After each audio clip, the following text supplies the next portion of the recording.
राधे राधे। कैसे हैं आप सभी लोग? आशा करती होंगी स्वस्थ होगे, प्रसन्न होगे और अपनी उन्नति की मार्ग की तरफ अग्रसर होगे।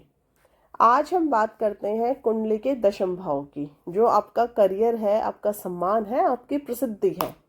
देखिए, दशम भाव से हम किसी भी पर्सन का व्यवसाय निर्धारित करते हैं कि इसने कौन सी जीविका ऑप्ट करनी है।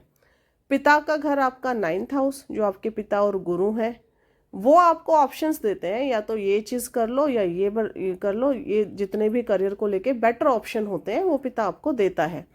दशम भाव, आप वहाँ फिर अपने एफर्ट्स मारते हो, एफर्ट्स करते हो कि हमें क्या करना है, जो ऑप्शन आपके फादर या टीचर आपको सजेस्ट करते हैं।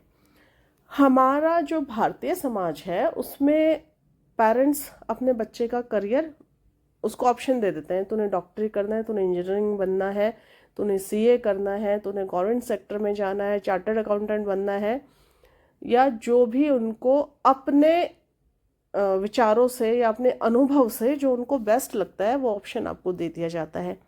क्योंकि 9th से 2nd आपका 10th हुआ, वहाँ फिर आप उन ऑप्शन में से जो आपको पसंद आया, या आप कई बार खुद भी बच्चा चूज कर लेता है कि मुझे ये नहीं करना, मुझे ये करना है, फिर वो वहाँ मेहनत करके अपना करियर बनाता है।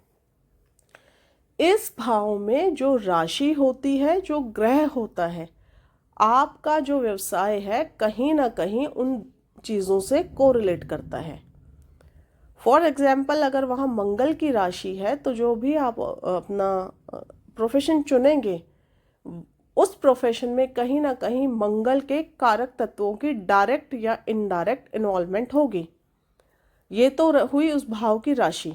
अब ऊपर से उसी भाव में कोई ग्रह बैठ जाए तो उसके कारक तत्व और उस राशि के कारक तत्व, उन दोनों का डायरेक्ट या इनडायरेक्ट रिलेशन आपके प्रोफेशन में आपको देखने को मिलेगा। उसके बाद इस घर से हम जीविका के साधन के अलावा जो देखते हैं वो पद और सत्ता, प्रसिद्धि। आपको गवर्नमेंट के द्वारा कौन सी उपाधि दी जाएगी, आपको कितना सम्मान मिलेगा, आपकी तीर्थ यात्राएं भी यहीं से देखी जाती है। धर्म के घर का तृतीय हुआ। उत्तरदायित्व क्या है, आपकी ख्याति क्या रहेगी, सरकार के साथ आप काम करेंगे या इंडिविजुअली काम करेंगे। टीचर, काउंसलर्स, वो इसी घर से देखे जाते हैं। मंत्रों का उच्चारण, जाप, आपका कितना अधिकार है मंत्रों की चैंटिंग पे, वो यहाँ से देखी जाती है। आपके अंदर आत्म संयम कितना है, आपका समाज पर प्रभाव कितना है, क्योंकि चौथा घर क्राउन कहा जाता है, जनता का भाव। ठीक है, और यहाँ जनता के ऊपर आपका प्रभाव कैसा जाने वाला है। अच्छी नींद भी यहीं से विचार की जाती है। दक्षिण भारत और जो वेस्टर्न एस्ट्रोलॉजी है उसमें दशम से पिता का विचार किया जाता है, क्योंकि माता का घर आपका चौथा हुआ, 4th हाउस, उसके अपोजिट पिता का घर 1/7 एक्सेस। लेकिन हिंदू वैदिक ज्योतिष में गुरु को पिता की पदवी दी जाती है, क्योंकि प्राचीन समय में जब बच्चे गुरुकुल की जो शिक्षा पद्धति थी उसमें गुरु को सौंप दिया जाता था और वही उनके फादर बनकर उन बच्चों को गाइडलाइंस देते थे, उनको स्टैंड कराते थे सोसाइटी में।